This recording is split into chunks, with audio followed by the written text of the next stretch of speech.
Welcome एक नाज़रीन ख़बरुनि जी शुरुआत करासीं हिन अहम ख़बर सां। वफ़ाक़ी वज़ीर फवाद चौधरी चयो आहे त शहबाज शरीफ़ कॾहिं फज़लुर रहमान त कॾहिं कंहिं सां मिली रहियो आहे, पर हुकूमत खे को बि ख़तरो न आहे। पंजाब जे शहर पिंड दादन में मीडिया सां ॻाल्हि ॿोल कंदे सुदसमा वारे वफ़ाक़ी वज़ीर फवाद चौधरी चयो आहे त इमरान ख़ान जे करे सभु चोर गॾु थी विया आहिनि। फवाद चौधरी चयो आहे त इमरान ख़ान चवे थो त मुल्क जो लुटियल पैसो वापसि करियो, जेसीं ताईं लुटियल पैसो वापसि नथो अचे कंहिंखे बि माफ़ न कयो वेंदो। फवाद चौधरी चयो त पाकिस्तान जे पोरियत ऐं वापारीअ खे लुटियो वियो आहे।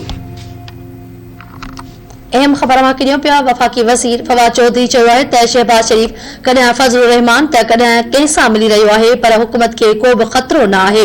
पंजाब जे शहर पिंड दादन खां मीडिया सां ॻाल्हि ॿोल कंदे सुदसमा वारे वफ़ाक़ी वज़ीर फवाद चौधरी चयो आहे त इमरान ख़ान जे करे सभु चोर गॾु थिया आहिनि। फवाद चौधरी चयो त इमरान ख़ान चवे थो त मुल्क जो लुटियल पैसो वापसि करियो, जेसीं ताईं मुल्क जो लुटियल पैसो वापसि नथो अचे कंहिंखे बि माफ़ न कयो वेंदो। फवाद चौधरी चयो त पाकिस्तान जे पोरियत ऐं वापारीअ खे लुटियो वियो आहे।